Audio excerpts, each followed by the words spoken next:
পৃথিবী ছেড়ে চলে যেতে হবে, অন্ধকার কবরে পাড়ি জমাতে হবে। আল্লাহ এই জন্য যেন একটু আক্ষেপের সুরে বলেন, ও আমার বান্দারা, কোন জিনিস তোমাদেরকে সেই রব থেকে ভুলিয়ে দিল? তোমাদের এই জমিনে কোনো অস্তিত্ব ছিল না, আকার ছিল না, আকৃতি ছিল না, তোমাদের এই জমিনে কোনো বিচরণ ছিল না। আমি আল্লাহ তোমাদের সৃষ্টি করলাম, আকার দিলাম, আকৃতি দিলাম। আবার একদিন আমি তোমাদের মৃত্যু ঘটাবো, আবার একদিন আমি তোমাদের পুনরুজ্জীবিত করবো। বেলা শেষে ফিরে আসা লাগবে আমার কাছে। আমার কাছে যখন আসবা তখন আমি কি করব? ইকরা কিতাবাকা কাফা বিনাফসিকা আল-ইয়াওমা আলাইকা হাসিবা। তোমার পড়তে দেব তোমার আমলনামার কিতাব। তুমি কি করেছো দুনিয়ার পরে, কোন কাজ করেছো, কোন কাজ করো নাই, সব তোমার এই কিতাবে রেকর্ড থাকবে। এই কিতাব যখন হাতে ধরিয়ে দেবে, পৃষ্ঠা উল্টাবে, আর প্রতিটা পৃষ্ঠায় পৃষ্ঠায় অন্যায় অপরাধ আছে না নাই?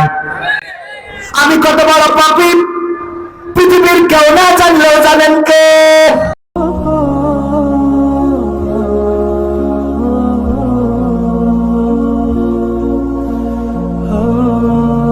সুন্নাত টুপিতে সুন্নাত, পোশাকে সুন্নাত, হাসি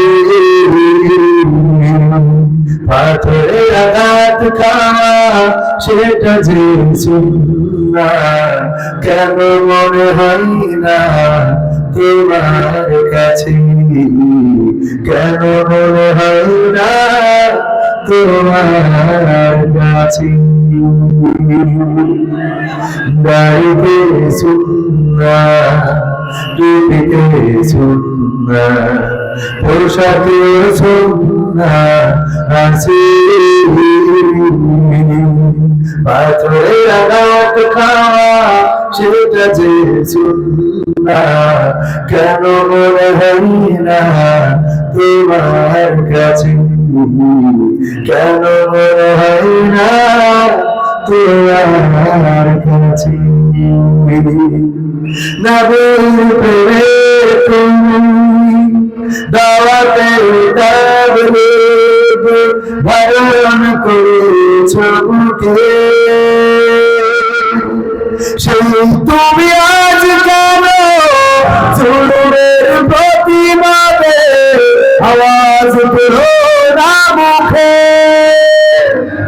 নবীর প্রেমে তুমি দাওয়াতে তাবলীগ ধারণ করেছ বুকে, সেই তুমি আজ কেন জুলুমের প্রতিবাদে আওয়াজ তোলো না মুখে? মেসওয়াক করো তুমি রোজ প্রতিদিন, মেসওয়াক করো তুমি রোজ প্রতিদিন, সেখানেও সুন্নাত আছে। পাথরের আঘাত খাওয়া, মাঝে মাঝে জেলে যাওয়া সেটা যে সুন্নাত। কেন মনে হয় না তোমার কাছে? কেন মনে হয় না তোমার কাছে? মিলাদুন নবীতে বড় সোচ্চার তুমি নাকি দেখানো,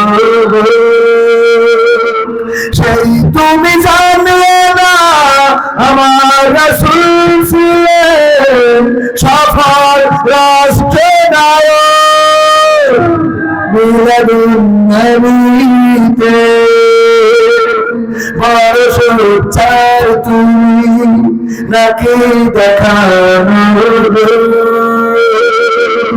সেই তুমি জানলে না আমার রাসূল ছিলেন সফল রাষ্ট্রনায়ক। ওহুদের ময়দানে দাঁত ভাঙা ঘটনা, ওহুদের ময়দানে দাঁত ভাঙা ঘটনা তোমার কিতাবে কি আছে?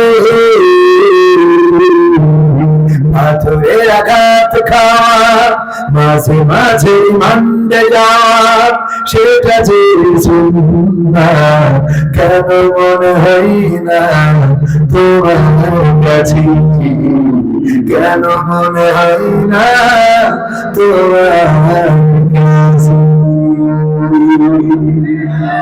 ঠিক না বেঠে? শুধু বাড়িতে সুন্নাত, টুপিতে সুন্নাত, পাঞ্জাবিতে সুন্নাত, খাওয়ার শেষে মিষ্টি খাওয়া সুন্নাত মানতে আমাদের কোনো আপত্তি নাই, এমনকি বিয়ে করা সুন্নাত মানতে আপত্তি নাই, মেসওয়াক করা সুন্নাত মানতে আপত্তি নাই, তারাবির সুন্নাত নামাজ পড়তে আপত্তি নাই। কিন্তু আল্লাহ রাসূল 27টি যুদ্ধ করেছেন, নিজ হাতে তরবারি নিয়ে নিজের ডান্ডার মোবারক শহীদ হয়েছে, তাইফের রাস্তায় রক্ত ঝরেছে, উহুদের ময়দান রক্তে রঞ্জিত হয়েছে। আল্লাহ রাসূল সাল্লাল্লাহু আলাইহি ওয়াসাল্লাম নিজের জন্মভূমি মাতৃভূমি মক্কায় টিকতে পারেন নাই, হিজরত করে মদিনায় আসতে হয়েছে। এই শক্ত সুন্নাত গুলো মানতে রাজি নেই এমন আল্লাহর ওলি সাতক্ষীরায় একটাও নেই। আছে সাতক্ষীরায় আছে, এই সদরে আছে, এই মাহফিলে আছে। কারা কারা হাত তোলেন?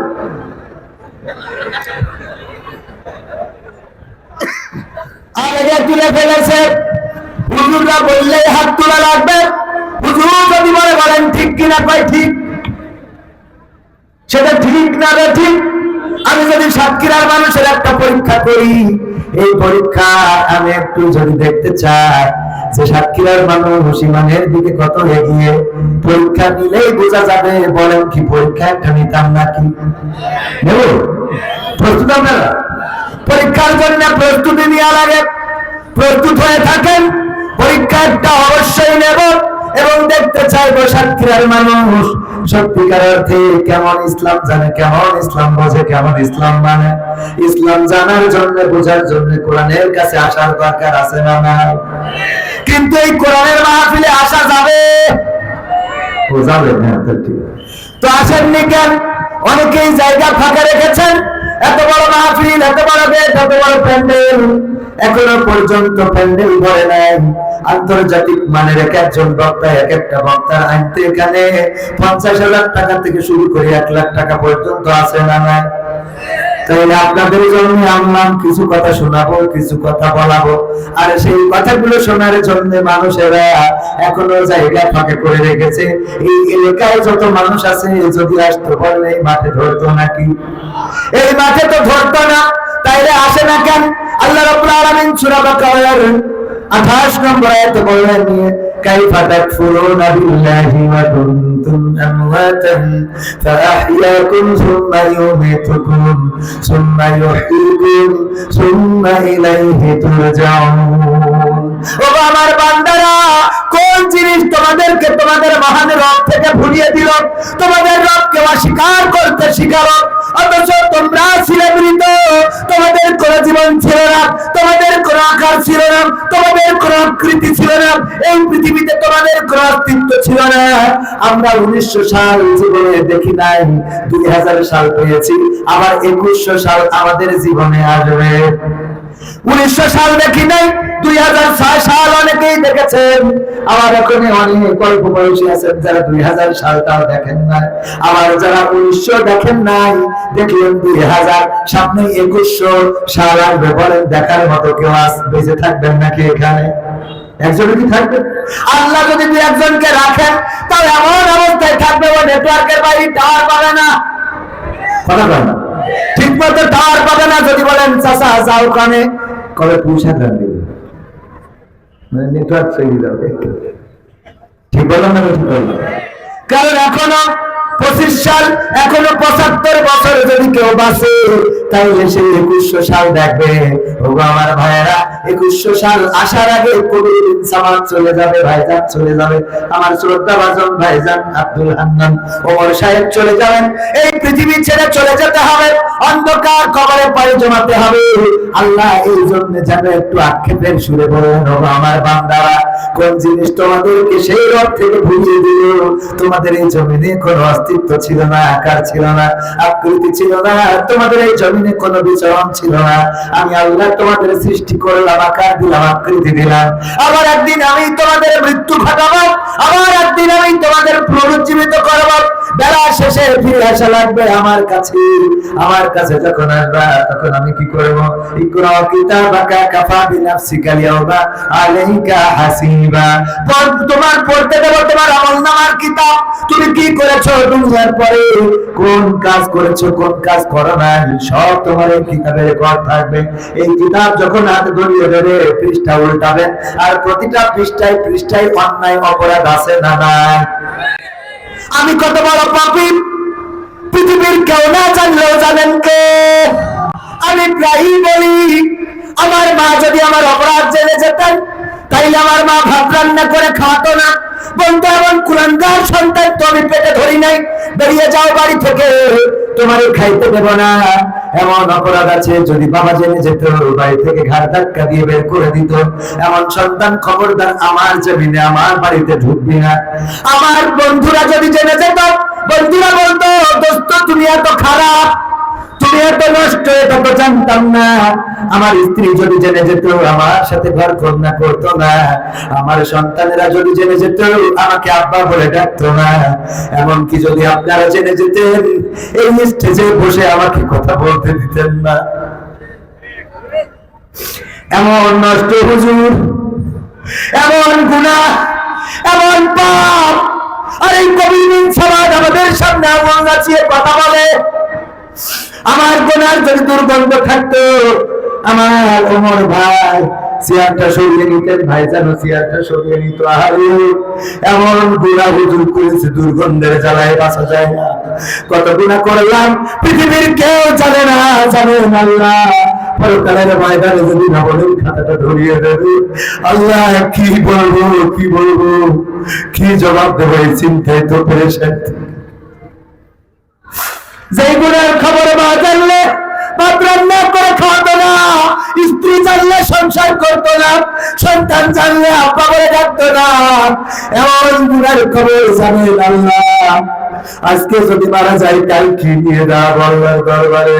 কি আমল আছে রে? ফজরের নামাজ কয়জনের আদায় হয়েছে? আদায় করলাম কয়জন জামাতে পড়লাম? সকালবেলা কোরআনটা পড়ে কয়জন দিনের শুরুটা করেছেন? কয়টা ভালো কাজ করেছেন আজকে এই দিনের মধ্যে? রাত্রে ঘুমানোর সময় কি একটু আত্মসমালোচনা করেন?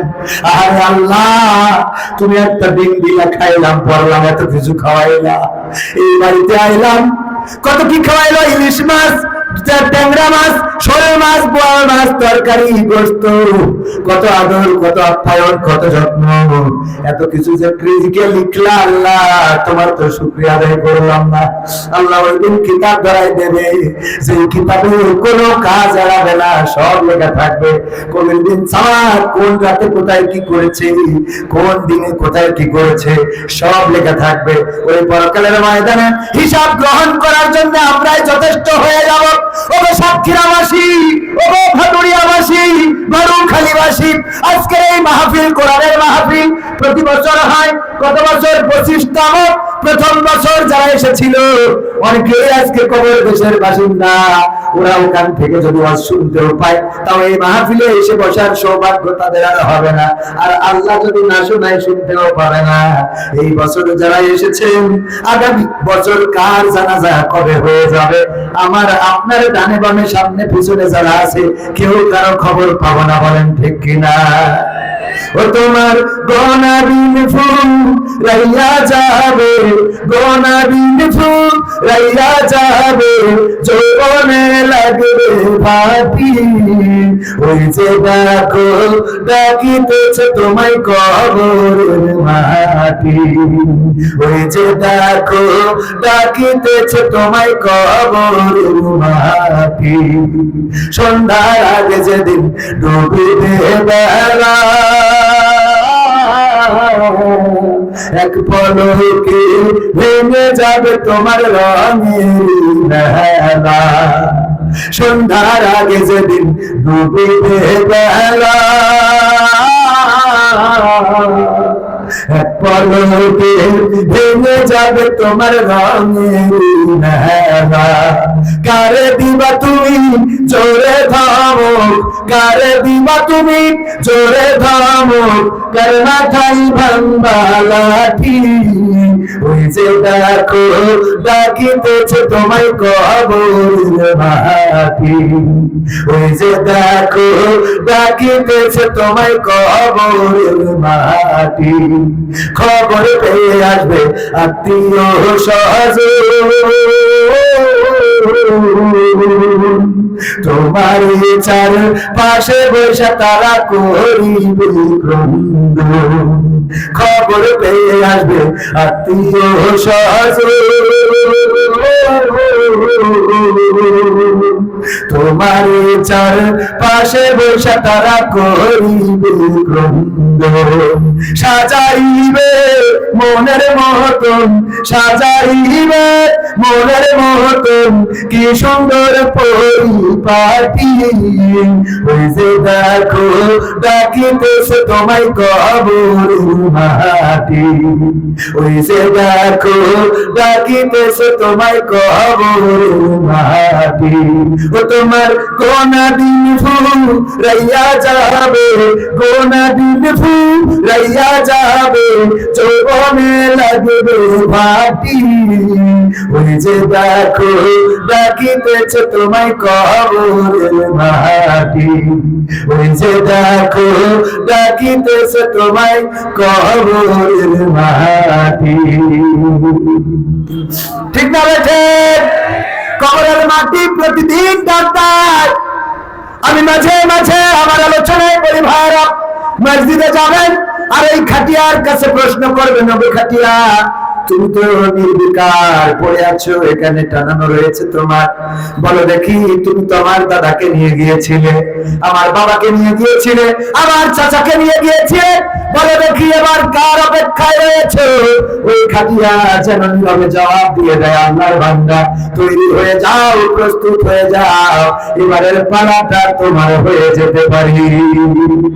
গোরস্থানে যাবেন, গোরস্থানে যে কবরের মাটির কাছে প্রশ্ন করবেন, কবরের মাটি বলো দেখি তোমার মধ্যে এখন কার ঘর তৈরি করা হবে? তোমার মধ্যে তোমার দাদার ঘর আছে, আমার বাবার ঘর, চাচার ঘর, গ্রামবাসীদের ঘর আছে, এবার তোমার মধ্যে কার ঘর তৈরি করা হবে? কবর যেন ডাক দিয়ে বলে, আল্লাহর বান্দা তৈরি হয়ে যাও, এবারের ঘরটা তোমার জন্য নির্মাণ হয়ে যেতে পারে। বাঁশবাগানে যাবেন, বাঁশের কাছে প্রশ্ন ছুড়ে দেবেন, ও বাঁশ তুমি কার গোরস্থানের সাথী হবা, কার কবরের সাথী হবা? বাস যেন ডাক দিয়ে বলে, আল্লাহর বান্দা তৈরি হও, এবারের সঙ্গী আমি তোমার হয়ে যেতে পারি। কাপড়ের দাম কোনোদিন জিজ্ঞাসা করলাম না, অথচ যে কাপড়টা আমাদের পরতেই হবে, পরতেই হবে, এই কাপড়ের দামটা কোনোদিন দোকানে যেয়ে জিজ্ঞাসা করি নাই, আমার জন্য কতটুকু কাপড় লাগবে আমিও জিজ্ঞাসা করি, বলেন বলেছি? অথচ এই পাঞ্জাবিটা আপনি বানাতে দিয়েছেন দর্জির কাছে, ওটা বানিয়ে গাই দিয়ে পরে আপনি বেড়াতে পারবেন, বাজারে যেতে পারবেন, সাতক্ষীরায় যেতে পারবেন, কোনো গ্যারান্টি আছে? কাপড়ের কাপড় আপনার পরতেই হবে, পরতেই হবে। সেই কাপড়ের দামটাও কেউ জিজ্ঞাসা করলাম না, এমনকি কাপড়ের কাপড়টা কিনে রাখা মানুষও তেমন একটা পাওয়া যায়। আমি তো কিনি, যে কাপড়ের কাপড়টা লাগবেই, এখন মারা গেলে এখন আমার লাগবে না, লাগবে না তো আমার হালাল টাকা দিয়ে কেনা, এটা কিনে রাখা ভালো না খারাপ?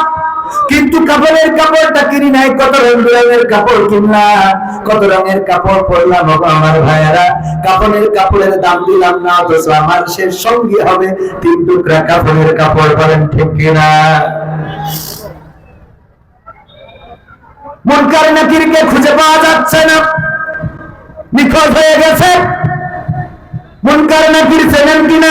দেখা গেছে? হ্যাঁ দেখা গেছে। কোথায় থাকে? হ্যাঁ কোনে থাকে? মুনকার নাকির কোনে থাকে? কাজ কি তাদের? মুনকার নাকির কাজ কি বলেন? হ্যাঁ মুনকার নাকির হিসাব নেই। কবরে যাওয়ার পরে আল্লাহ রাসূলের হাদিস দ্বারা প্রমাণিত, জিজ্ঞাসা করবেন মান রব্বুকা ওয়া মান দীনুকা ওয়া মান নবিয়ুকা, তোমার রবকে, তোমার দিন কি, তোমার নবীকে, এই প্রশ্ন করবেন মুনকার নাকির। সেই মুনকার নাকিরকে খুঁজে পাওয়া যাচ্ছে না। আল্লাহ রাব্বুল আলামিন একটা তদন্ত কমিটি গঠন করলেন, ফেরেশতা সেট করে দিলেন, যাও দুনিয়ার পরে খুঁজে বেড়াও, কোথায় আছে, খুঁজে দেখো পাওয়া যায় কিনা। খুঁজতে তারা পেয়ে গেল আব্দুল কাদের জিলানী রাহমাতুল্লাহ আলাইহি কবরের মধ্যে মুনকার নাকিরকে হাত এরকম পিছনে দিয়ে মুড়াতে বেঁধে রেখে দিয়েছে। এইটা দেখার পরে ফেরেশতারা চলে গেল আল্লাহর কাছে, যেয়ে বলল, আল্লাহ তোমার মুনকার নাকিরকে পাওয়া গেছে, আছে তো আব্দুল কাদের জিলানী নামক একজনের কবরে বাধা রয়েছে। আল্লাহ বললেন, শোনো নাই কেন বাধা রয়েছে? না শুনি নাই, যাও শুনে এসো কেন বাধা, আর বাধার এই কোন অপরাধে বেঁধে রেখেছে, আর কি করলে ছেড়ে দেবে এটা জিজ্ঞাসা করবা। ফেরেশতারা এসে বলল, ও আব্দুল কাদের জিলানী মুনকার নাকিরকে কেন বেঁধে রেখেছো? কয় বেঁধে রেখেছি এই জন্য যে সেই কবরে আসার পরে আমাকে সালাম বলে নাই, সালাম না দিয়ে কবরে ঢুকেছে, এই জন্য বেঁধে রেখেছি। তখন ফেরেশতারা বলল, কি করলে ছেড়ে দিবা? কয়েস কোন সাহায্য হবে না, না চাইলে তো হবে না, আল্লাহ বড্ড বিপদে পড়ে গেছে। এখন মুনকার নাকির না থাকার কারণে কত লাশ চারিদিকে কবরে কবরে, এদেরকে মুনকার নাকির প্রশ্ন করবে, কিন্তু এখানে বেঁধে রাখার কারণে ওই কবরগুলোতে প্রশ্ন করা হচ্ছে না। কি করলে ছেড়ে দিবেন একটু বলেন, শর্ত কি?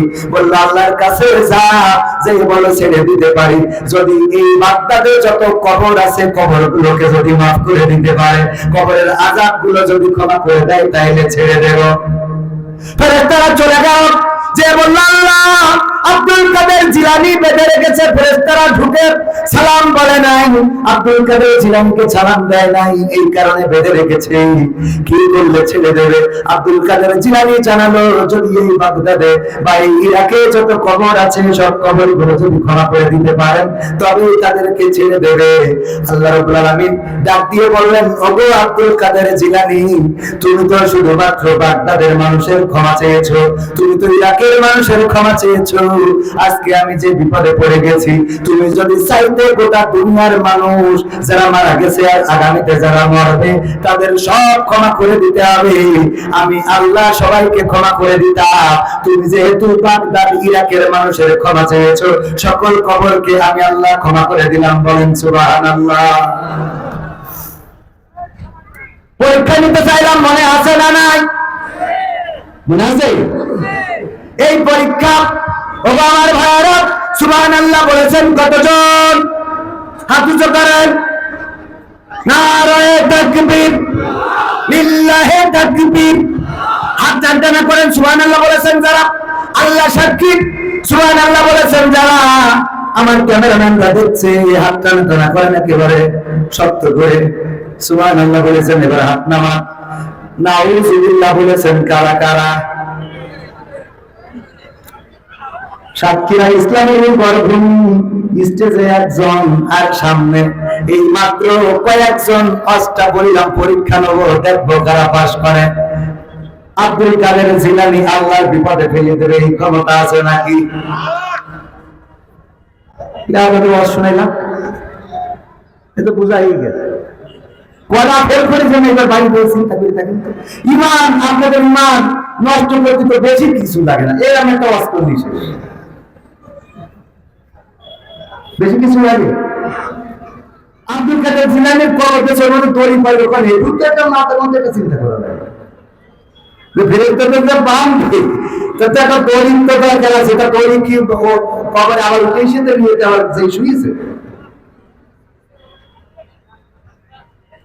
যাদের এতটুকু কমন সেন্স নাই, তারা ইমান বাঁচাবেন কি করে? আমি বলবো, এখন থেকে যখন শুনবেন, আল্লাহ রাব্বুল আলামিন পবিত্র কালামে হাকিমে বলে দিয়েছেন, ওয়াইযা কুরিয়াল কুরআনু ফাসতামিউ লাহু ওয়া আনসিতু লাআল্লাকুম তুরহামুন। যখন তোমাদের সামনে কোরআন পড়া হবে, তখন তোমরা চুপ থাকবে এবং হৃদয়ের কান দিয়ে শুনবে, যাতে করে তোমাদের উপর আল্লাহর রহমত বর্ষণ হতে পারে। ও আমার ভাইরা, চুপ থেকে যদি হৃদয়ের কান দিয়ে কোরআনের খাদেম যারা ওয়াজ করে শোনায় যদি শুনতেন, এখানে যারা হাত তুলেছেন, আমার বিশ্বাস অন্তত এই হাত তুলে আজকে ফেল করতেন। আমি তো হুজুর মানুষ, বেশি বুঝি নেই, তাও আপনাদের এতগুলো লোক ফেল করলেন। আর শয়তান তো অনেক বড় ট্যালেন্ট, এর মতো ট্যালেন্টের কাছে মার খেয়ে যাবেন, একদম কোনো মন্ত্র লাগবে না। কথা বলেন। আব্দুল কাদের জিলানীর কাছে একবার শয়তান গিয়েছে, যাওয়ার পরে বলছে, আসসালামু আলাইকুম ইয়া আব্দুল কাদের জিলানী। কয় আমারে এত নাম ধরে বড় করে সালাম দিল কে তুমি? কয় আমি জিবরাইল। কোথা থেকে এসেছো? আসমান থেকে। কেন এসেছো? আল্লাহ পাঠিয়েছেন। কেন পাঠিয়েছেন? ওগো আব্দুল কাদের জিলানী, আপনার ইবাদতের পরে আল্লাহ এতটাই সন্তুষ্ট হয়েছেন যে আমি জিবরাইলকে দিয়ে পাঠিয়ে দিয়ে জানিয়ে দিয়েছেন যে আপনি আল্লাহর কাছে অনেক উপরে চলে গিয়েছেন। আল্লাহ রাব্বুল আলামিনের সুসংবাদ দেওয়ার জন্য আমি জিবরাইলকে আপনার কাছে পাঠিয়েছে।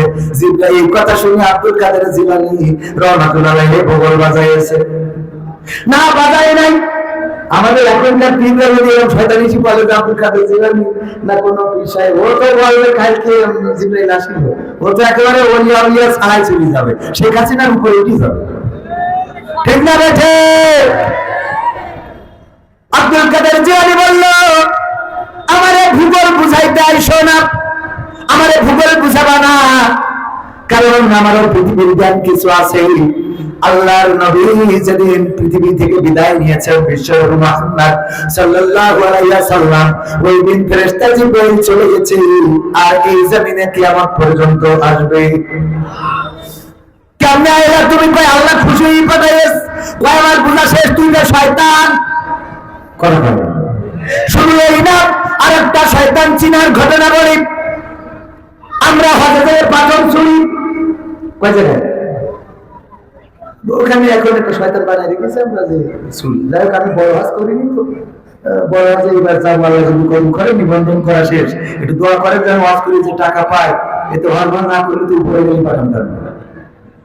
এগুলো নিয়ে কিছুটা আল্লাহ যেন আল্লাহর কাজেও থাকতে যায়, এটা মা বোঝা করেছি, ওয়াজ করি করি ওখানে লাগাচ্ছি, মনে করি না যেন ছোট মানুষ তো বেশি ভালো কিছু তো হবে। যাই হোক ভাইয়ের আমার, শয়তানদের পাথর ছুরি কেন? ইসমাইল আলাইহিস সালাম মিনাতের যখন পৌঁছে গেলেন, এর আগে হাজেরার যেটা দিল, হাজেরা যখন বুঝে ফেললো এটা শয়তান। ইসমাইল আলাইহিস সালাম ছোট বাচ্চা শিশু, এই বাচ্চা শিশুরে শয়তান কয়, ওরে কোথায় যাও? কয় আমার আব্বা বেড়াইতে নিয়ে যায়। কয় তোমার আব্বা তো বেড়াইতে নিয়ে যায় না, কোথায় নিয়ে যায়? তোমার আব্বা তোমারে কুরবানি করতে নিয়ে যায়। কয় আব্বা কোনদিন কি পারে সন্তানের গলায় ছুরি চালাইতে? কয় চালাবে না। তুমি কি মনে করো? কারণ তোমার আব্বার আদেশ করেছে তার রব। আদেশ করেছে কিনা? ইব্রাহিম আলাইহিস ইসমাইল আলাইহিস সালাম বললেন, আমি বুঝতে পেরেছি, আমার মায়ের কাছে শুনেছি একজন শয়তান আছে, সে ধোঁকা দেয়। তুমি সেই শয়তান। আমার পিতা যদি তার রবের হুকুম মতো আমারে জবাই করতে চায়, আমি একবার নয়, দুইবার নয়, 10 বার নয়, আল্লাহ যদি বারবার আমার জীবন দেন, বারবার আল্লাহর জন্য কুরবানি হইতে আমার কোনো আপত্তি নাই বলে পাথর ছুঁড়ে মেরেছিল। দেখেন, ইসমাইল আলাইহিস সালাম কোনো ভার্সিটিতে পড়ে নাই, কোনো কলেজে পড়ে নাই, কোনো হাফেজিয়া মাদ্রাসায় পড়ে নাই, কোনো স্কুলের ছাত্র নয়, তার কোনো মাস্টার ছিল না। এমনকি ইসমাইল আলাইহিস সালাম এমন কোন সমাজে বাস করতেন না যে সমাজে মানুষেরা আছে।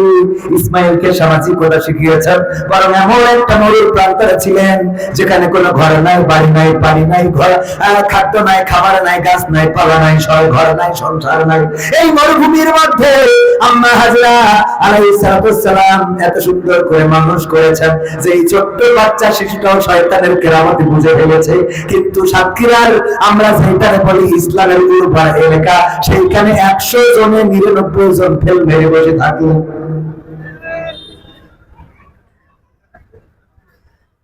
সমাধান খুঁজে খুঁজে ক্লান্ত হয়েছে যারা, সমাধান করতে চাও,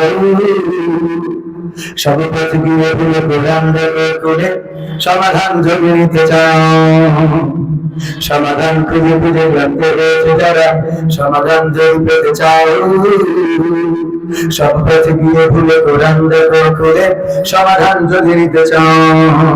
সমস্যা যত সব দূর করে দিবে রব, সমস্যা যত সব দূর করে দিবে রব, যদি তুমি চাইছে যাও। সমাধান সমাধান খুঁজে খুঁজে ক্লান্ত হয়েছে যারা, সমাধান যদি পেতে চাও, সব পথ গিয়ে ভুলে কোরআন দেখো খুলে সমাধান যদি নিতে চাও।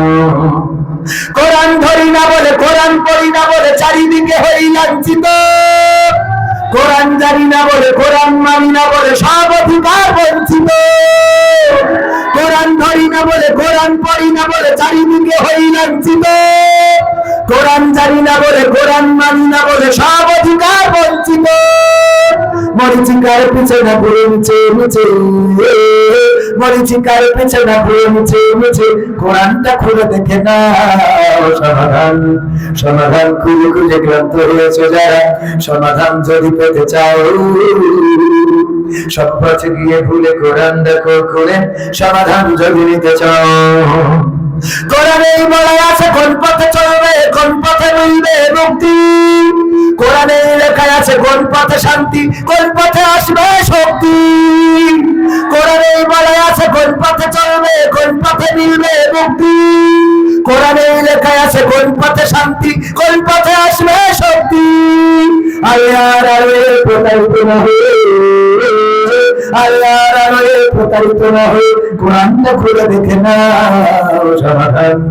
সমাধান খুঁজে খুঁজে ক্লান্ত হয়েছে যারা, সমাধান যদি পেতে চাও সব পথে গিয়ে ভুলে কোরআন দেখো খুলে, সমাধান যদি নিতে চাও। কোরআনেই খুঁজে পাবে সংসার নীতি, আর কি হবে রাষ্ট্রের নীতি। কোরআনের আইন চললে দেশে দূর হবে সব দুর্নীতি। কোরআনে খুঁজে পাবে সংসার নীতি, আর কি হবে রাষ্ট্রের নীতি। কোরআনের আইন চললে দেশে দূর হবে সব দুর্নীতি। মানবের রচিত মাতে শান্তি খুঁজে না পথে, মানবের রচিত মাতে শান্তি খুঁজে না পথে, কোরআনটা খুলে দেখে না সমাধান। সমাধান খুঁজে খুঁজে ক্লান্ত হয়েছে যারা, সমাধান যদি পেতে চাও সব পথে গিয়ে ভুলে কোরআন দেখো খুলে, সমাধান যদি নিতে চাও। কোরআনেই বলা আছে কোন পথে পরাজয়, কোন পথে আসবে বিজয়। কোরআন দেখানো পথে চললে মানুষ থাকবে না তার কোনো ভয়। কোরআনেই বলা আছে কোন পথে পরাজয়, কোন পথে আসবে বিজয়। কোরআন দেখানো পথে চললে মানুষ থাকবে না তার কোনো ভয়। দুনিয়া আখিরাতে শান্তি পাবে তাতে, দুনিয়া আখিরাতে শান্তি পাবে তাতে, কোরআনটা বুকে তুলে না সমাধান। সমাধান খুঁজে খুঁজে ক্লান্ত হয়েছে যারা, সমাধান যদি পেতে চাও সব পথে গিয়ে ভুলে কোরআন দেখো খুলে, সমাধান যদি নিতে চাও।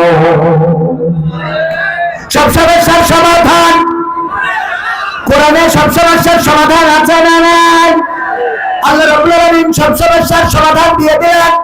গতকালকে মাহফিল ছিল সাতক্ষীরা, কলারুয়া এবং সারসার মাঝখানে কোটা নামক গ্রামে।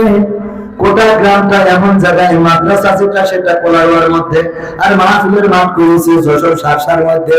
তার মানে একসাথে দুই জেলার মানুষের রস শুনাইছি কালকে। হ্যাঁ, একসাথে দুই জেলার মানুষের রস শুনালাম। চিরকুট এসেছে হুজুর লাইলাতুল ফেব্রুয়ারি উপলক্ষে এক যুবক তার প্রেমিকাকে গিফট করার জন্য ছাগল চুরি করেছে। আল্লাহ এতে কত ফজিলত দান করবে বলেন? সহ্য না করে মারা যায়।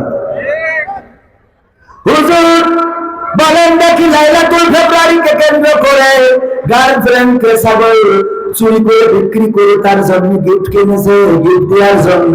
বলেন হুজুর এতে তার কি হবে? ওগো আমার ভাইয়েরা, তার কি হবে না হবে যতই বুঝাই যতই ওয়াজ করি, কোন পরিবর্তন তেমন হবে। কিন্তু যদি কোরআনের আইন অনুযায়ী যদি কেউ ধর্ষণ করে, জেনা করে, ব্যভিচার করে, জেনা করে না যদি বিবাহিত হয়, অথবা ধর্ষণ যদি করে অবিবাহিত হোক আর বিবাহিত হোক, তার শাস্তি কি? মাজা পর্যন্ত গেড়ে দাও, তারপরে ইট পাথরে নিক্ষেপ করে সঙ্গে সাত করে দাও। কবির দিন সামাদ শোনাবে সারা রাত সারা দিন 365 দিন। এই রাত যতই করুক না কেন বাবারা, দয়া করে কেউ মোটর সাইকেলে ডার্লিং তুলে গিয়ার মারবা না। গিয়ার যদি ফেল করো তাইলে বিপদে পড়ে যাবা। কাজ কি হবে? যুবকরা ওয়াজ ইভেন্টে শুনবে, এতে বের করে দেবে। ও ঠিকই সেই গান ফ্রেন্ড বলবে, তুমি যদি কালকে আমার মন্টু মিয়ার বাগান বাড়ি না নিয়ে যাও তাহলে মাকসাদের সাইলির সাথে না, তুই থাক না, ঠিক না? ঠিক ওয়াজ শুনে যখন আসছে না তখন মনে করে কালকে ভালো হয়ে যাবো, আবার যখন ডার্লিং ফোন মারে কয় আজকে শেষ, আজকে শেষ, কালকে ভালো হবে, মানে আবার একদিন রিনিউ করে, কথা করে না। দেখবেন যে নামাজে যারা ওদের যতই করে ঠিক আছে কালকে পড়বে, ওর ওই কালকে আর আসে না, আবার যদি বলেন করে হ্যাঁ কালকে পড়বে, মানে ওর রিনিউ করে কালকে কবে কালকে, এই কালকে রিনিউ করে, এই রিনিউ করে যাই হোক। আমি যেটা বলছিলাম, এখন যদি ধর্ষণ জেনার শাস্তি বাংলাদেশে কোরআন অনুযায়ী হয় তাইলে কি করবেন? মাথা পর্যন্ত বেড়ে দিয়ে ইট পাথর মারবেন। কবির বিন সমাজ যদি এই অপরাধী হয়, আর যদি সাক্ষ্য প্রমাণে প্রমাণিত হয়ে যায়, এরকম করে বড় পোস্টার করা হবে ভারুখালী ওই যে কোন মাঠ, এটা মাঠের নাম কি, ভারুখালী মাদ্রাসা ময়দান, এই ময়দানে কবির বিন সমাজের মাথা পর্যন্ত বেড়ে সঙ্গে সার করা হবে। সবাই দলে দলে যোগদান করলে ইহকালের শাস্তিটা দেখবেন। এবার সবাই আসবে, এই যে ক্যামেরা আসবে, আমার তরিকুল ভাই ইসলামিক সিটি টিভি আবার দুরন্দের করতে ভিডিও করবে, তারপরে হাতে একটা ক্যামেরা আছে না, এরকম নিয়ে ঘুরে বেড়াবে। তো এইসব করবে, এই যে এগুলো করে ভিডিও করে যখন ইট দিয়ে কুপান দিয়া এটা মোটামুটি একেবারে সব ভিডিও টেলিভিশন আর সরাসরি এইগুলো দেখবে, বলেন তো আগামীকালকে জেনা নিয়ে, ধর্ষণ নিয়ে, লাইলাতুল ফেব্রুয়ারি নিয়ে কোন হুজুরি ওয়াজ করা লাগবে? পুরা রিজিম তো হবে যে আমি ভালো হয়ে গেছি, ঠিক আছে? কি তোর নাম কি? কয় মাসুম। ওয়ালাইকুম সালাম। তো বলতো মাসুম ভালো হয়ে যাও, ও বলা লাগবে না, ও এমনি বলবে আমি ভালো হয়েছি, ঠিক আছে? কি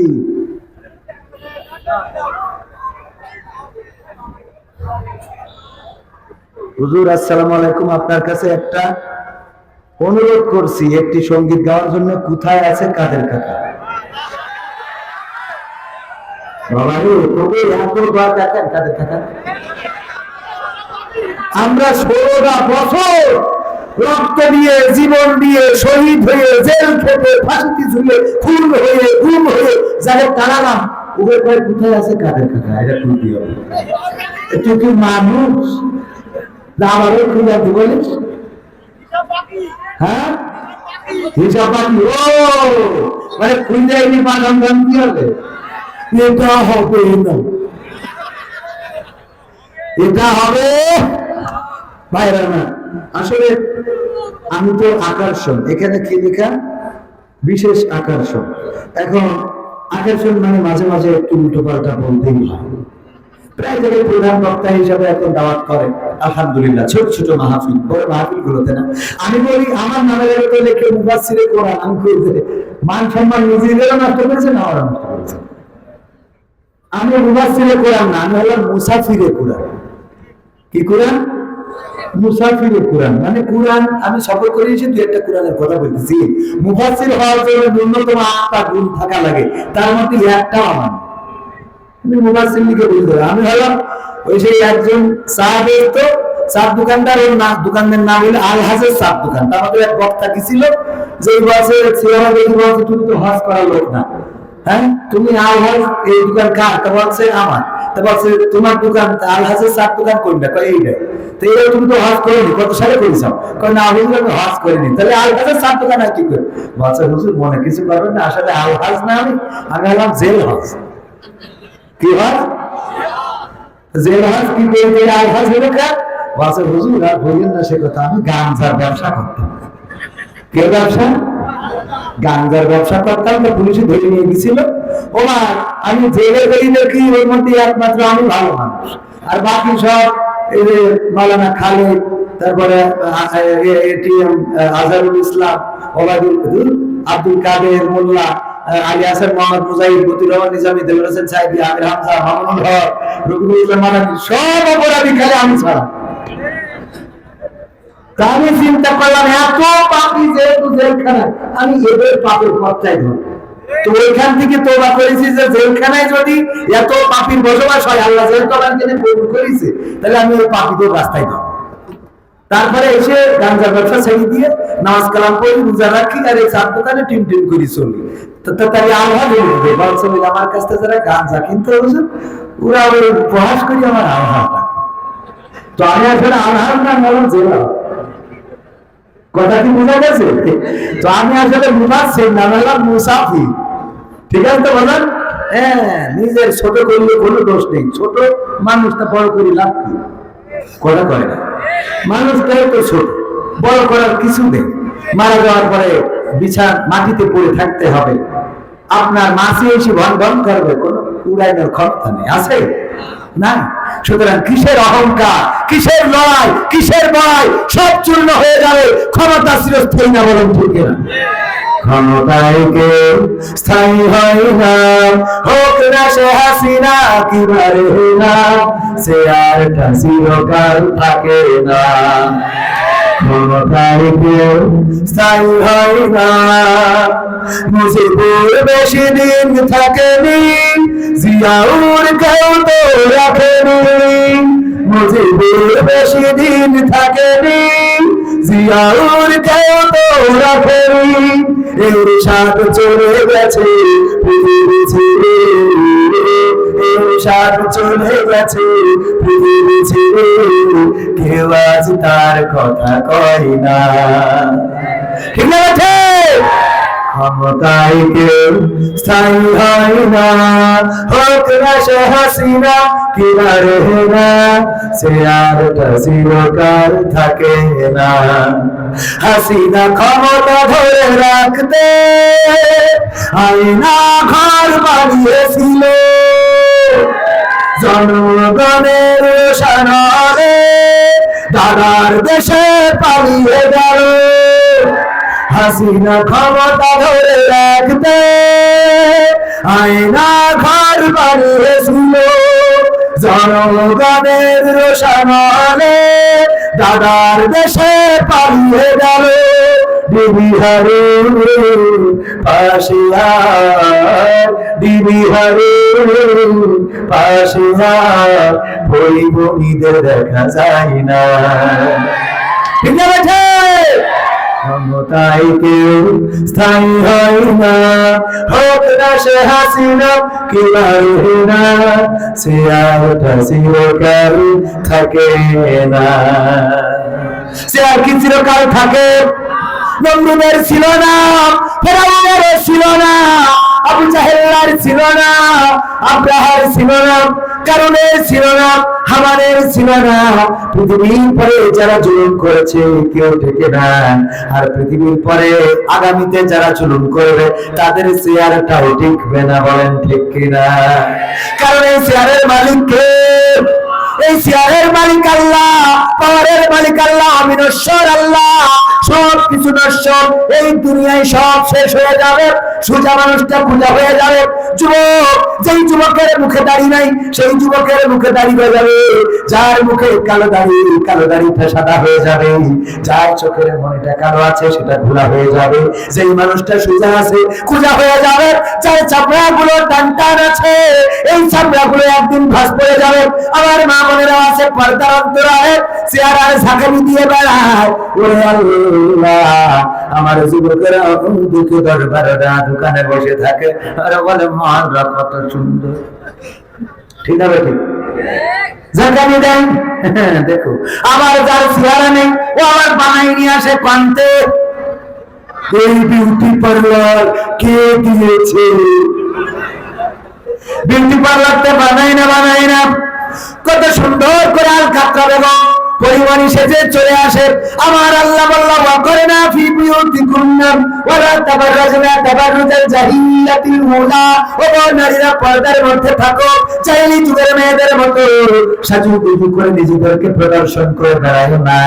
আর আমার মা বোনেরা বলল, আমরা আল্লাহ তোমার কথাও শুনবো, শয়তানের কথাও ফেলবো না।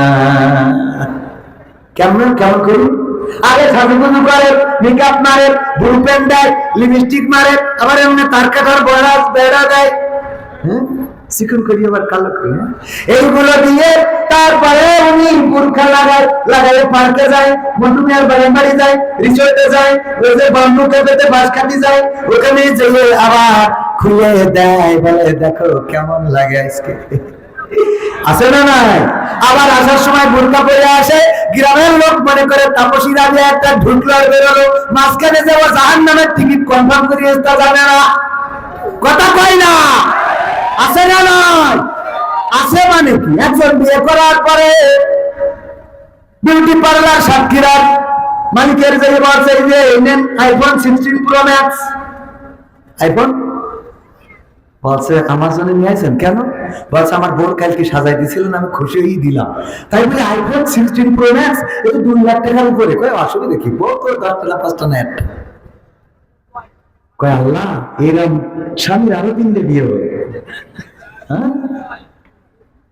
খুলেছে, খোলার পরে প্যাকেট খুলে ওর মধ্যে মোবাইল বের করে দেখে কি আইফোন 16 প্রো ম্যাক্স, ওর মধ্যে নোকিয়া 1100, তাও বাটন নষ্ট, গানার মারা, চিরকুটি লিখা রয়েছে, এরকম করে কাগজ লিখে দিয়েছে। এখন কেমন লাগে? এখন কারণ হলো গতকালকে তুমি যেই মালদারে সাজাইছো এটা তো আমার বউ, বছর রাতে ঘুমটা উল্টাইয়ে দেখলাম পরিমাণের খালে তো বোন, সকালবেলা বছরের পরে দেখি নোকিয়া 1100 বাটনে কাজ করতে না, গাটার মারা, 1 বছরে সব দোয়া শেষ, গাটার মারা বাটনে কাজ করে না। এরপরে উনি গান গাওয়া শুরু করেছে, আমি পারি না আর পারি না, আমি কেন মরি না, আজরাইল কি চিনে না আমার গো, আমি পারি না আর পারি না। হয়তো 2 দিন আগে মরবো, পরে মরলে কি ক্ষতি, না হয়তো 2 দিন পরে মরবো, আগে মরলে কি ক্ষতি, ওরে দুনিয়ার রং তামাশা বুঝলাম না গো একরতি, ও আমার ঘরের রমণী সোজা কারণ নাগিনী, সাক্ষীরার বিউটি পার্লার আমার বাজাইছে 12টায়, আমি পারি না আর পারি না। ঠিক না বেঠে? এই গান গাওয়া ছাড়া কি কোনো উপায় আছে? যদি সংসারে বলিবনা না হয়, স্ত্রী যদি বলে আমার সাথে তুমি এমন আচরণ করো কেন, তাহলে বলতে হবে তোমার কোন দোষ নেই, আমারই তো দোষ, আমারই তো ভুল। ঠিক না বেঠে? তোর করে দোষ নেই, আমার ভুল, কারণ তোর নিকাব দেখিলাম কিন্তু পাবলিক তাকে দেখিলাম না যে টাওয়ার আছে কি, কথা কয় না। উপর দেখার সময় একটু পাপ দিকেও দেখতে, যদি উপরে ঝলমল করে পায়ে যদি দেখেন যে নেটওয়ার্কে টাওয়ার পাচ্ছে না, তাহলে বলতে নেই কোনো ঝামেলা আছে, মনে থাকবে। আর কত শিখবো, কি লিখেছিস রে যুবকেরা শোনা আমার, হুজুর পরিমাণে যদি শর্ত দেয় আপনি তাকে বিয়ে করলে সে দিনের পথে চলে আসবে, তাহলে কি আপনি বিয়ে করবেন? এরা আর খুঁজে পায়নি কিছু, কি কায়দা, একেবারে দিনই প্রশ্ন। কি প্রশ্ন? দিনই প্রশ্ন আছে, হুজুর পরিমণি যদি শর্ত দেয় আপনি তাকে বিয়ে করলে সে দিনের পথে চলে আসবে, তাহলে আপনি কি তাকে বিয়ে করবেন?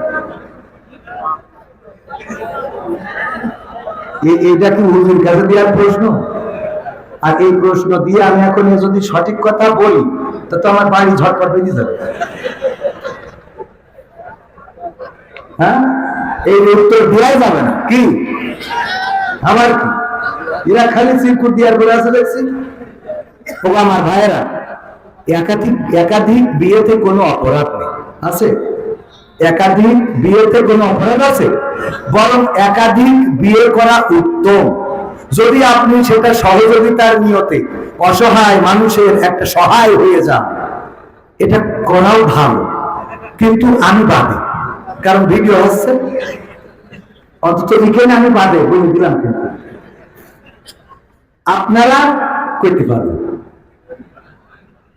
কারণ কি? কারণ এই সমাজে বিধবা অনেক বেড়ে গেছে, ডিভোর্স অনেক বেড়ে গেছে। অসহায় নারীরা তারা নিজেদের খোরাক যেমন তেমন জৈবিক চাহিদা পূরণের জন্য অনেক সময় অন্যায় পথে পা বাড়ায়।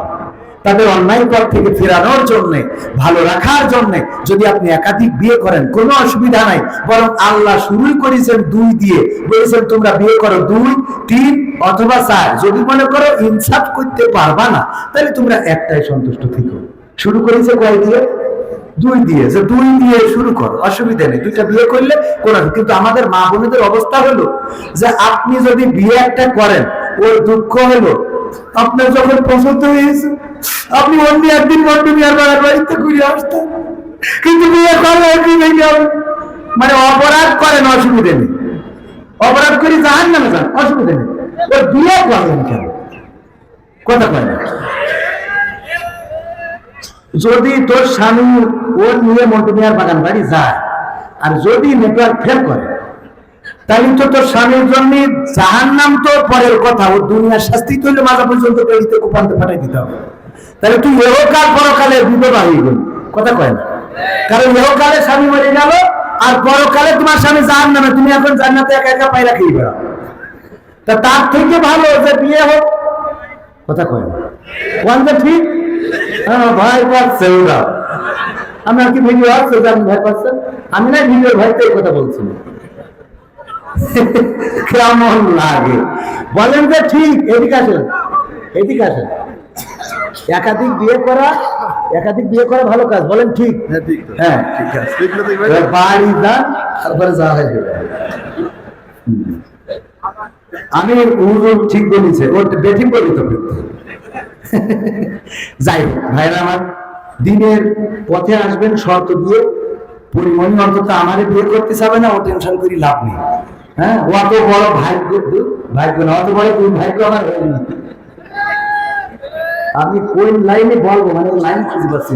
এই এমন এক সিপার মধ্যে ফেলা দিয়েছে যে সেই ট্রাক একটা আসছিল রাস্তা দিয়ে যাওয়ার সময়, গেছে খালি ট্রাক, 2 পাশে পুকুর, 2 পাশে কি পুকুর।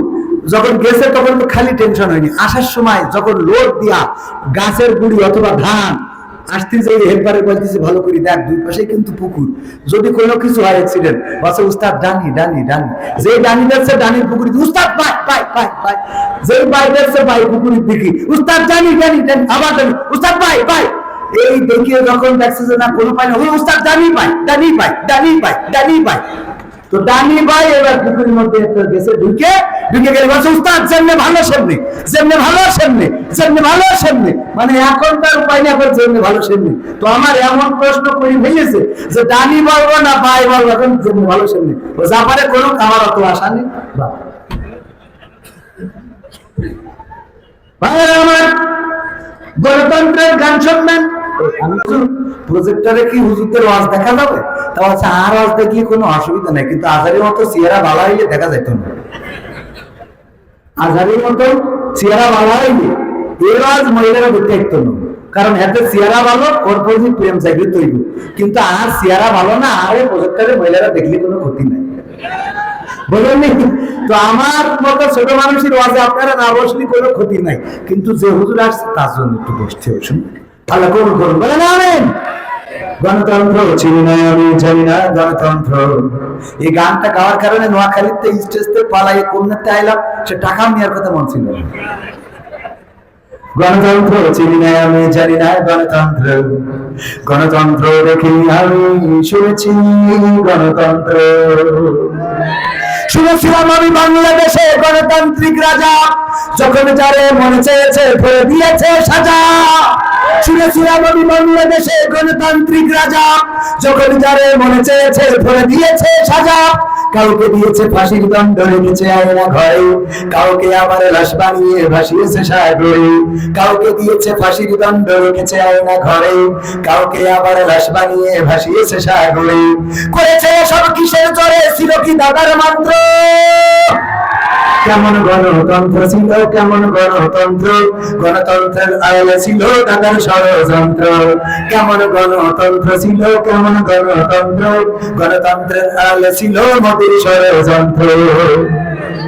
শুনেছি আগে নির্বাচনে লাগতো টাকার নোট, দেখেছি আমরা ভোট করিতে লাগেনি কোনো ভোট। ঠিক না বেঠে? এক চাচা দিয়েছেন ভোট দেওয়ার জন্য, যে বলতেছে বাবাজি আমার নাম্বারটা একটু দেখে দাও। ভোট দেওয়ার জন্য আসলাম, বলতেছে চাচা আপনি কষ্ট করে আসলেন কেন? কেন আবার ভোট দিতে আসলাম?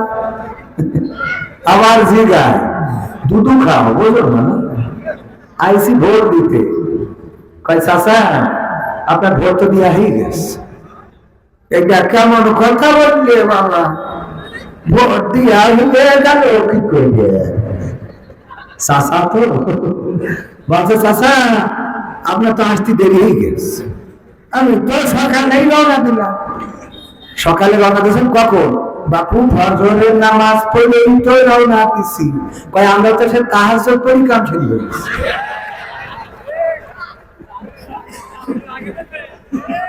কি তাহাজ্জুদ পড়ি তো কাম ছাড়া শেষ। আচ্ছা বাপু তাহলে দিয়া হইলে যখন চাই বছর শোনেন গান ভালো কথা বছর শাসির পটাইয়ের না বাপ। কেন তোমার শাসির ভোটা হইয়াছে? বছর হইয়াছে। হ্যাঁ গো কত বড় নেমা খারাপ গো। আল্লাহ তুমি এই বুড়ির সাথে আমার পরকালে জান্নাতে রেখো না আল্লাহ। তো বলছে চাচা শাসির পরে এত রাগ কিসি? রাগ করবো না কেন বাবু? আজ 12টা বছর হলে বলে কম করে শিখেছে। তা তুই এসে ভোটটা দিয়ে গেছিস, তা আমি পুরো কেমন করিয়ে বাসি তুই একটু খোঁজ নিয়ে যাবি। ও হাসিনার ভোট দেখিয়ে যাই আমার কম করে শিখেছে। আমি পুরো কেমন আছি দেখে গেল না, ওর হাসিনার ওর সাথে কথা কি বুঝা গেছে? দেখে শুনেছি আগে নির্বাচনে লাগতো টাকার নোট, দেখেছি আমরা ভোট করিতে লাগেনি কোনো ভোট। শুনেছি আগে নির্বাচনে লাগতো টাকার নোট, দেখেছি আমরা ভোট করিতে লাগেনি কোনো ভোট। ভোটের আগে পাশ হয়েছে মন্ত্রী মিনিস্টার, লাগেনি মিছিল লাগেনি মিটিং লাগেনি তো পোস্টার। ভোটের আগে পাশ হয়েছে মন্ত্রী মিনিস্টার, লাগেনি মিছিল লাগেনি মিটিং লাগেনি তো পোস্টার। নির্বাচন কমিশন ছিল ইন্ডিয়ান গণতন্ত্র। কেমন গণতন্ত্র ছিল, কেমন গণতন্ত্র, গণতন্ত্রের আড়ালে ছিল তাদের ষড়যন্ত্র। কেমন গণতন্ত্র ছিল, কেমন গণতন্ত্র, গণতন্ত্রের আড়ালে ছিল মোদির ষড়যন্ত্র। বিরোধী দল যারা সংসদে ছিল তারা ছিল পোষা পায় না, দেশে জলে পুড়ে হয়েছিল ছাই তবুও তো কিছু পায় না। বিরোধী দল যারা সংসদে ছিল তারা ছিল পোষা পায় না, দেশে জলে পুড়ে হয়েছিল ছাই তবুও তো কিছু পায় না। শাসনে ছিল না সততা নিষ্ঠা, বিচারে ছিল না মান, সংসদে বুঝি তাই শোনা যেত মমতাজের গান। শাসনে ছিল না সততা নিষ্ঠা, বিচারে ছিল না মান, সংসদে বুঝি তাই শোনা যেত মমতাজের গান। বিরোধী দল নেই, এটা ছিল ডিজিটাল ষড়যন্ত্র। কেমন গণতন্ত্র ছিল, কেমন গণতন্ত্র, গণতন্ত্রের আড়ালে ছিল রয়ের ষড়যন্ত্র। কেমন গণতন্ত্র ছিল, কেমন গণতন্ত্র, গণতন্ত্রের আড়ালে ছিল মোদির ষড়যন্ত্র। নায়েবে রাসূল কোরআনের পাখি বলতো মানুষ যারে, 13টি বছর সেই মানুষের রেখেছিল কারাগারে। নায়েবে রাসূল কোরআনের পাখি বলতো মানুষ যারে, 13টি বছর সেই মানুষের রেখেছিল কারাগারে। দিনের কথা বলতে গেলে করতো গ্রেফতার, ইসলামী বই কোরআনে হাদিস করতো যে উদ্ধার। ইসলামের কথা বলতে গেলে করতো গ্রেফতার, ইসলামী বই কোরআনে হাদিস করতো যে উদ্ধার। এসবে নাকি থাকতো লেখা নাশকতার মন্ত্র। কেমন গণতন্ত্র ছিল, কেমন গণতন্ত্র, গণতন্ত্রের আলে ছিল তাদের ষড়যন্ত্র। কেমন গণতন্ত্র ছিল, কেমন গণতন্ত্র, গণতন্ত্রের আলে ছিল মোদির ষড়যন্ত্র। ঠিক না বেঠে? আর এই বাংলাদেশ কেন ষড়যন্ত্র নিয়ে পরিচালিত হবে না? এই বাংলাদেশ কেমন করে চলবে বাংলাদেশের জনগণ ঠিক করবে। আর দাদার দেশের প্রেসক্রিপশনে এই দেশ চলবে না। আমেরিকায় যে যতই গাটিজ মারো, যতই কাটি করো গো, ডোনাল্ড ট্রাম্প কিন্তু মুখের পরে বলে দিয়েছে যে আমার থেকে তো তুমি ভালো জানো বাংলাদেশে আমাদের কোনো ভূমিকা ছিল না, বরং জনগণ তারা সিদ্ধান্ত নিয়েছে আর তার বিনিময়ে স্বৈরাচার পালিয়েছে। ঠিক না বেঠে? ওখানে ধর্ণা দিয়ে লাভ নাই। ওখানে আমার আওয়ামী লীগের ভাইয়েরা যে মিছিল করতেছে, we support Modi, we support Modi, মোদিজি মোদিজি মোদিজি মোদিজি। আব্বা জাতির পিতা আর একটা বানা একটা বানাই তো ভাত হয়নি, আর একটা বানা দিয়েছি শয়তান। এইগুলো রাষ্ট্রদ্রোহিতার মামলা দিয়ে সব টানানো লাগবে। কারণ এই দেশে তুই শেখ হাসিনার চা নাই, খালেদা জিয়ার চা, তুই মোদিজি করিস কেন? কথা কয় আমি ভুল বল না, ঠিক হ্যাঁ, আমি মনে করছি ভুল ভুল তাই কি কথা যা আগে বলেছি এখন বলছি, বলেন এখন আর রাজনীতির কথা কইতেছি কেন? এখন রাজনীতির কথা কইলাম, যা বলার দরকার ছিল সেই পর্যন্ত বলেছি। অনেকেই বললো শেখ হাসিনা পলাই গেছে, আপনি একটা ফোন কল করেন, কলাম যে ক্ষমতায় থাকতে যার কাছে করিনি চলে গেছে, এখন করেন, ঠিক আছে না? না চলে গেছে তার বললো লাভ কি? সে তো আমাদের দেশে কত উন্নয়ন শিখায়, ঠিক আছে। আমার দাদার দেশে সাংবাদিক বলতেছে, দাদা জানেন আমাদের দেশে পেঁয়াজ বিক্রি হচ্ছে না, কত কষ্টে আছি দাদা। আগে বোমরা দিয়ে অনেক পেঁয়াজ রপ্তানি করতাম দাদা, এখন তো পেঁয়াজ বাংলাদেশ নিচ্ছে না, বাংলাদেশে দিচ্ছে না, আমরা 3 টাকা দরে বেচতে পারছি না।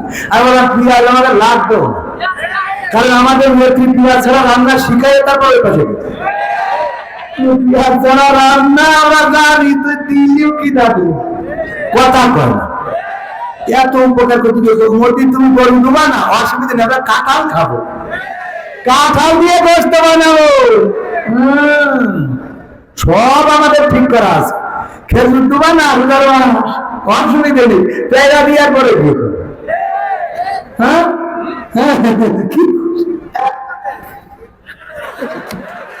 আল্লাহ, আমার এই লোকটা যুক্তি দেন না আপনারা, আসুক, তুমি বগলাতে আসলে একটু ওয়েলকাম। এমপিরা সব কোথায় গেল, মন্ত্রীরা সব কোথায় গেল, কোথায় তাদের কাকা, তাদের সারা দেশটা এখন লাগে ফাঁকা ফাঁকা।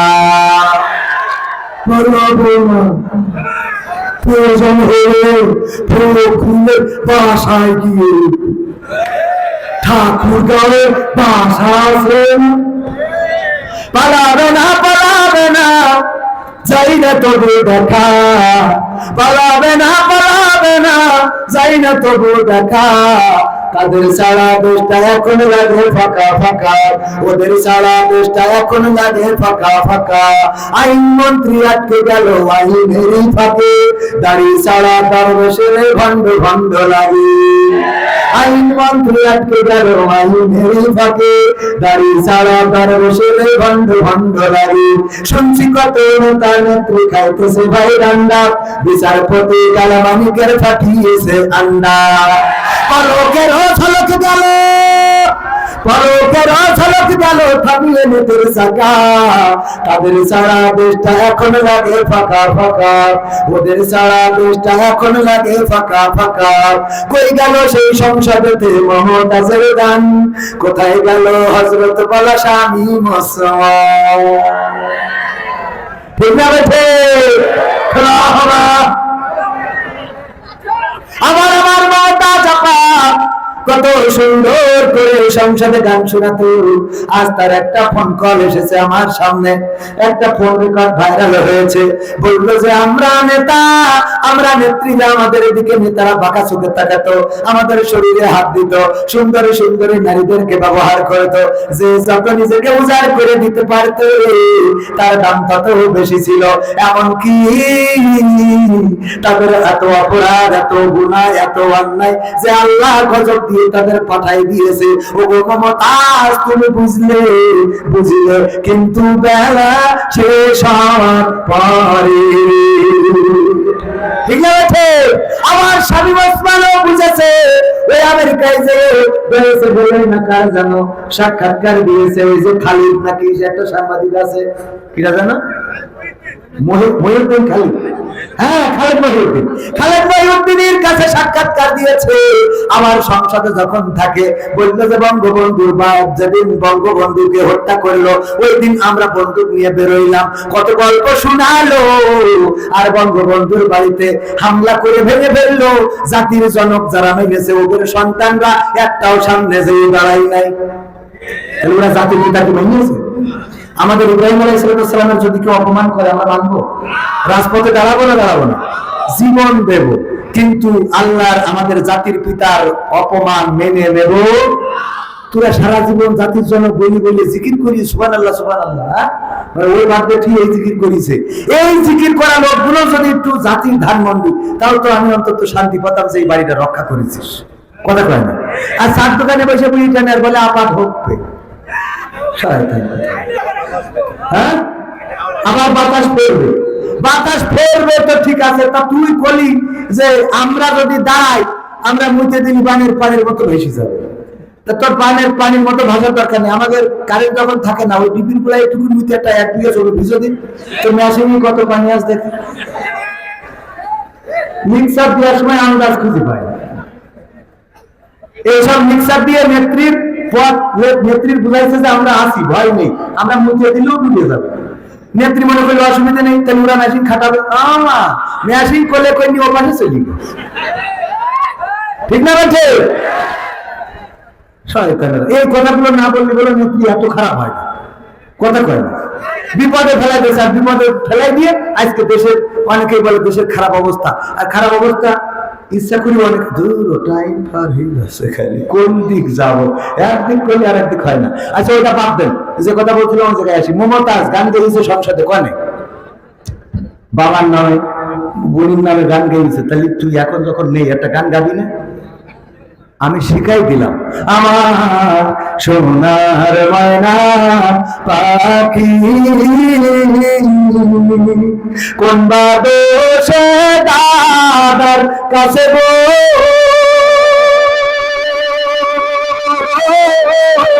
আমরা দেশে কেমনে থাকি রে আমার কঞ্জের ময়না পাখি। গাওয়ার দরকার আছে না? দিয়ে কেবল হচ্ছে আমাদের হাতে তো শরীর তৃপ্ত, তোর এইসব বলা কর, তুই এই গানটা গা, তাহলে বলবো তুমি ইমানদার, তুমি খেলেও গে। এখন আমার বলো গায়ে হাত তাকে তো ওই খুশি কেন, কথা কয় না। আল্লাহ মাফ করুন। এখন গান গাচ্ছে না, তা না একটু গাছ কি গাছে বল।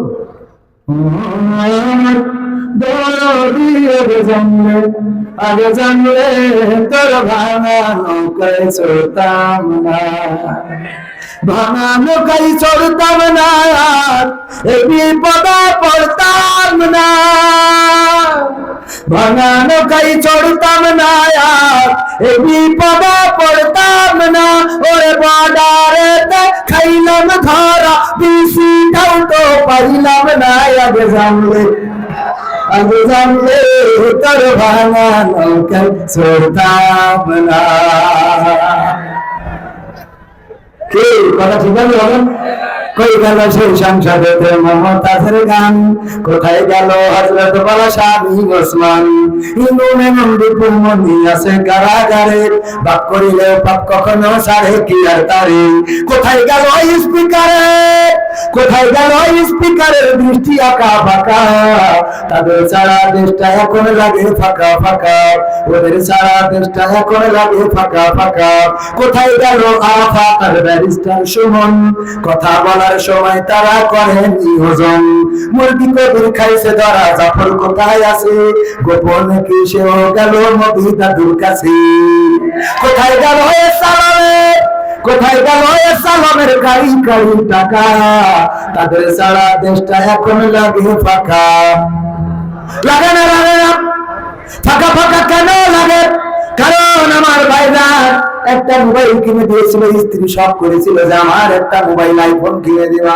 উনি অনেক কষ্ট করে, নিজেরই তো আইফোন নেই, তাহলে রেডমি, হ্যাঁ রেডমি ফোন কিনে দিবা, অনেক কষ্ট করে একটা রেডমি ফোন স্ত্রীর কিনে দিয়েছে। ওই যেদিন কিনে দিয়েছে টেলিভিশন খাটাইছে, দেখে টেলিভিশনে বলতেছে এই মোবাইল কে দিয়েছে? শেখ হাসিনা সরকার দিয়েছে। বলছে এই ফোন আমি চালাবো না। তুমি করো বিএনপি, তুমি আওয়ামী লীগ শেখ হাসিনার ফোন আমার এমপি লেখা, বলেন তো সংসারে অশান্তি হয়ে গেল, ঠিক না বেটে? যাই হোক ভাইয়ের আমার, আওয়ামী লীগ এই দেশে রাজনীতি করবেন, বিএনপি করবেন, জামাত করবে, হেফাজত করবে, জাসদ বাসদ সবাই করতে পারবে, কিন্তু জনগণের পরে জুলুম করা যাবে না, অন্যায় অবিচার করা যাবে না, খুন করা যাবে না, গুম করা যাবে না। ধানমন্ডি 32 নম্বরের বাড়িটা যখন ভেঙেছে, কলিজায় লেগেছে, অনেকের কলিজায় আগুন জ্বলেছে, কলিজা ছারখার হয়ে গেছে। কিন্তু সাতক্ষীরায় যখন বুলডোজার দিয়ে ইসলামী আন্দোলনের নেতা কর্মীদের বাড়িগুলো গুলিয়ে দেওয়া হয়েছিল, তখন তাদের কলিজার মধ্যে কোনো কথা বলে নাই, বলেন এরা সত্যিকার অর্থে মানবতার পক্ষে না মানবতার দুশমন?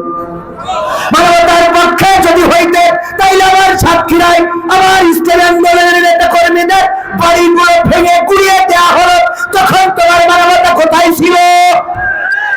অনেকে আবার বলে এই দেশে আওয়ামী লীগ বা অন্য যারা পালিয়ে গিয়েছে তারা রাজনীতি করতে পারবে, আমাদের কোনো আপত্তি নাই, এটা তাদের গণতান্ত্রিক অধিকার।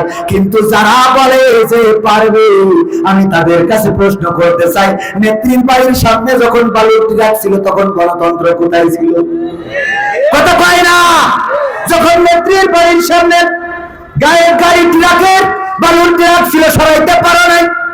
যখন পিলখানায় হত্যাকাণ্ড হয়েছে এবং নির্বিচারে আমার সেনা অফিসার দেশপ্রেমিকদেরকে ধরে কারাগারে রেখেছে, নির্বিচারে তাদেরকে 12 বছর 13 বছর 15 বছর করে জেলে, 17 বছর 18 বছর করে জেলে রেখেছে, তখন গণতন্ত্রের কথা মনে পড়ে নাই? যখন কোরআনের খাদেমদেরকে অ্যারেস্ট করেছে, কারাগারে নিয়েছে, রিমান্ডে নিয়েছে, নির্যাতন করেছে, এমনকি ফাঁসির কাস্টে ঝুলিয়েছে, তখন গণতন্ত্রের কথা মনে পড়ে নাই? যখন কোরআনের পাখি আল্লামা দেওয়ার হুসাইন সাইদিকে 13টা বছর কারাগারে রেখেছে, আরে এই মানুষটা কোরআনের ময়দানে আর ফিরতে দিল না, সেখান থেকে বের করে নিয়ে হাসপাতালে ইনজেকশন পুশ করে শহীদ করে দিল, তারা জানাজাও পড়তে দিল না, তখন গণতন্ত্র কোথায় ছিল? যখন ছাত্র জনতার বুকে গুলি চালালো, শহীদ হয়ে গেল আমার ছাত্র জনতা, আমার আবু সাইদ বুক পেতে দিয়েছিল, ধারণা ছিল এই বুকে গুলি করবে না, কিন্তু ওই নিষ্ঠুর পুলিশ বাহিনী গুলি করলো। পুলিশেরা এখন বলে ভাইরা আওয়াজ করবেন যেন আমাদের ইমেজটা ফিরে আসে, একটু বলবেন। আমি বললাম ইমেজ ফিরার জন্য আমাদের আওয়াজ করা লাগবে না, যদি আপনারা কাজটা ভালো করেন তাইলে আল্লাহ রাব্বুল আলামিন আপনাদের ইমেজটা ফিরিয়ে দিবেন। বলেন ঠিক কিনা? গতকালকে এক পুলিশ আন্দোলনকারীদের ছত্রভঙ্গ করেছে, শুধুমাত্র অ্যাকশন নিয়েছে, লাঠি দিয়ে কারো গায়ে টাচ করে নাই, তারপরে লোকজন পালিয়েছে, আপনাদের চোখের সামনে পড়েছে না পড়ে নাই? শুধুমাত্র এই মানবতা দেখানোর কারণে ওই পুলিশের প্রশংসা করেছি গোটা বাংলাদেশের জনগণ। বলেন ঠিক কিনা? সুতরাং পুলিশের যারা চাকরি করেন তাদেরকে বলবো, আপনারা এই জনগণের গোলাম, এই জনগণের ট্যাক্সের টাকায় আপনাদের বউয়ের লিপস্টিক হয়, এই জনগণের ভ্যাট ট্যাক্সের টাকায় আপনার মেয়ের থ্রি পিস হয়, এই জনগণের ভ্যাট ট্যাক্সের টাকায় আপনার সন্তানের স্কুল ড্রেস হয়, পায়ের কেক্স হয়, এই জনগণের ট্যাক্সের টাকায় আপনার মায়ের ঔষধ হয়, এই জনগণের ট্যাক্স ভ্যাটের টাকায় আপনার বাবার পোশাক হয়। সুতরাং যে জনগণের টাকায় আপনার বেতন হয়, এই জনগণের বিরুদ্ধে কোন ভূমিকা যেন নেবেন না। জনগণের পক্ষে যদি না দাঁড়াতে পারেন, জনগণ কিন্তু আপনাদের আর আস্ত রাখবে না। কারণ এই জনগণ জেগেছে, এই জনগণ যেভাবে চায়, বাংলাদেশের মানুষ যেভাবে চায়, সেইভাবেই দেশ চলতে হবে। আর আমাদের মেসেজ ক্লিয়ার, যারা মনে করে আমরা আসলে জামাত ইসলামের কথা বলি, হেফাজতে ইসলামের কথা বলে, আমরা আসলে সরমানা ইসলামের কথা বলে, তাবলীগ ইসলামের কথা বলে, না ভাইরা না। যদি এই বাংলাদেশে আওয়ামী লীগ কোরআন কায়েম করে দেয়, আমরা তাদের পক্ষে আছি না নাই? সেদিন একজন বলছে তাই বলে আমি লীগ কায়েম করা নেবো না। যদি বিএনপি কোরআন কায়েম করে তাদের পক্ষে আছি না নাই? যদি অন্য কোন দল কোরআনের রাজ কায়েম করে দেয় তাদের পক্ষে আছে, কিন্তু বাংলাদেশ জামাতে ইসলামে যদি কোরআনের বিপক্ষে অবস্থান নেয়, সেই জামাতের পক্ষেও আমাদের পাওয়া যাবে না। ঠিক না? যদি বাংলাদেশ জামাত ইসলামী ইসলামের বিপক্ষে কথা বলেন, যদি রাষ্ট্র ক্ষমতায় যায় আর কোরআনের বিরুদ্ধে আইন পাশ করে, কোরআনের আইন দিয়ে দেশ যদি না চালায়, তাইলে জামাতের বিরুদ্ধে আন্দোলন চলবে, ওয়াজ চলবে, বক্তৃতা চলবে, মিছিল চলবে, মিটিং চলবে, হরতাল চলবে, অবরোধ চলবে। এটাই তাওহীদি জনতার সিদ্ধান্ত। আমরা আসলে জামাতের না, চরমনার না, আওয়ামী লীগের না, বিএনপির না, জাসদের না, বাসদের না। আমাদের বক্তব্য হলো ইন্না সালাতি ওয়া নুসুকি ওয়া মাহইয়ায়া ওয়া মামাতি লিল্লাহি রাব্বিল আলামিন। আমরা কারা কারা আল্লাহ হাত দেখতে চায়? নারায়ে তাকবীর, বিল্লাহি তাকবীর। সত্যি কি আল্লাহর পক্ষে আছে? আল্লাহর পাগল আপনারা? আল্লাহর পাগল? আল্লাহর পাগল যদি হন, তাহলে আল্লাহর পাগল সেই পাগলের মতো হইতে হবে। লাইলা আর মজনু প্রেম করেছিল। লাইলা আর মজনু কি করেছিল? এদের একে অপরের দেখা হয় না, তো মজনু দেখতে গেল লাইলি, যে ওর বাড়ির গেটের সামনে বসে রয়েছে। এটা শুনে লাইলি বললো বিয়ের আগে তো দেখা করা যাবে না, তো মজনুরের দুধ খাওয়া, প্রতিদিন বাড়ি থেকে গায়ে দিয়ে নিয়ে ওর দুধ খাওয়া। তো ওর দুধ খাওয়াই না দেখি আমি দেখলাম যে ফিরি ফিরি এক গ্লাস করে দুধ বাদ না যায় তো খাওয়া যায়। আমি এসে বললাম আমি লাইলির পাগল। তো আমি ওখানে বসে প্রতিদিন এক গ্লাস করে দুধ খাই। এটা দেখে আমার মাহফিল পরিচালক ও আসলে আজকেরই লাভ কি, তো ও যাই বাচ্চা আমি লাইলির পাগল। তো যে আমার পিছনে বসেছে, আবার ভাই বললো দুধ যেহেতু ফ্রি বলছে আমিও পাগল। তো এই করতে করতে লাইলির 1-150 পাগল জুটি গেছে, প্রতিদিন দুধ খাওয়ায়। লাইলির বান্ধবীরা বলছে যে দুধ যে পরিমাণ খাওয়াচ্ছি এ তো আর কদিন পরে বাংলাদেশের গায়ে গরুতে হবে না, অস্ট্রেলিয়াতে এই বিমানে করে আনতে হবে। কেনটা বলছে মজনু মেলা হয়ে গেছে, মেলা হয়ে গেছে, এত মজনু তোমার দরকার, আমি খালি একটা নেবো। কই একটাতে এই তো মেলা, সব কয় আপনার পাগল। কয় এর মধ্যে একটা খাঁটি আছে, তুমি খুঁজে বের করো। বান্ধবী কয় আমার এত বেরেনে ধরে না, আপনি বলেন কি দেখি করতাম। কয় শোনো আজকে গিলাস নিয়ে যাবা, খালি খালি গিলাস নিয়ে যাবা, আর একটা ছুরি নিয়ে যাবা, নিয়ে যে বলবা লাইলির মজনু যারা, লাইলির পাগল যারা, তারা এই লাইলি বলিছে 1 গিলাস রক্ত দেওয়ার জন্য। কি দেওয়ার জন্য? গিলাস যাই ধরিছে, আমার কাছে ধরিস পয়লা। আমি বললাম যে আমার ওয়াজ করতে যাইতে হবে বাবা, আমি এখন হাত কেটে হাসপাতালে থাকতে পারবো না, আমি টাকা বাইনানে রাখেছি, না গেলে একদম কাঠি খুলি দেবে।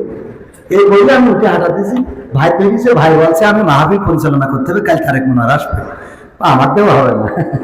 উনার ধরিছে বলছে আমি মাহফিল অতিথি, আমি অতিথি, আমাদের চাষার ধরিছে, চাষা বলছে বুড়ো ভাই এসে আমি যদি রক্ত দিই তো তাহলে আর ওই রক্ত শুনে কেড়ে মরে যাবো, কবর করতে যাওয়া হবে না। তো এইভাবে সব কর্ম এক এক করে কেটে গেছে, খালি বাকি আছে মেনটা। কোনটা?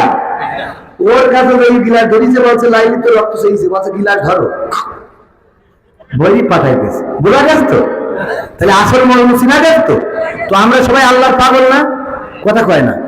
মাঝে মাঝে রক্ত লাগলে বোঝা যায় যে পাগল আছে কি না। বললাম যে আমার ধান কাটতে যেতে হবে, হ্যাঁ কেউ কেউ আমার বউ বললিস কি, বউ বললিস যে আল্লাহ নবী খুবই বড় খুশি রাখতে, তা বউ বলিস আজকে বাড়িতে বেরোবা না। তা আমি আল্লাহ নবীর হাদিস মিলে খুশি দেখার জন্য আজকে যাবো না। ওরে হাদিস আল্লাহ আছে না?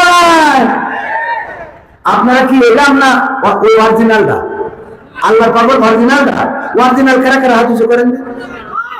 সব অরিজিনাল। আল্লাহ আমি তো হাত উঁচু করিস, আমিও অরিজিনাল। এই আমিও অরিজিনাল, তো তাহলে রক্ত দিয়ে লাগবে তো দেখি তাড়াতাড়ি। এন গান শুনবো, তা সে রক্ত দিয়ে নিত। হ্যাঁ বাবারে একটু লাইন, এই যে ওয়াজের লাইনটা তো বুঝতে হবে পাগল, আমি আজকে বিশেষ বক্তা না। হ্যাঁ তাহলে আল্লাহ বললো ইয়া আইয়ুহাল্লাযীনা আমানু, 200 কেন, অন্তত 500 টাকা না দিলে হয়? নাউজুবিল্লাহ, এতে রক্ত হইলে না, এই 200 যখন এই যেটাও থাক, এই যখন ফেরত যাওয়ার দরকার নেই। এই হইলো আসল যারা ও ছেলে দিলে তোকে পরীক্ষা নিয়ে এক পরীক্ষায় ফেল করেছিলি, এই পরীক্ষায় ফেল করলি বলে তোরা মানে আগে তো পরীক্ষায় ফেল করে জাহান্নামে যাচ্ছিলি, আর এখন ফেল করলি জাহান্নামে জায়গা হবে না। কোরআনে আমি করতে পারবো না। তাইলে আসল মজনু যারা, তারা এই কোরআনের মাহফিল, মাদ্রাসা, হাফেজে কোরআন পড়ে, এই মাহফিল, মাদ্রাসা এবং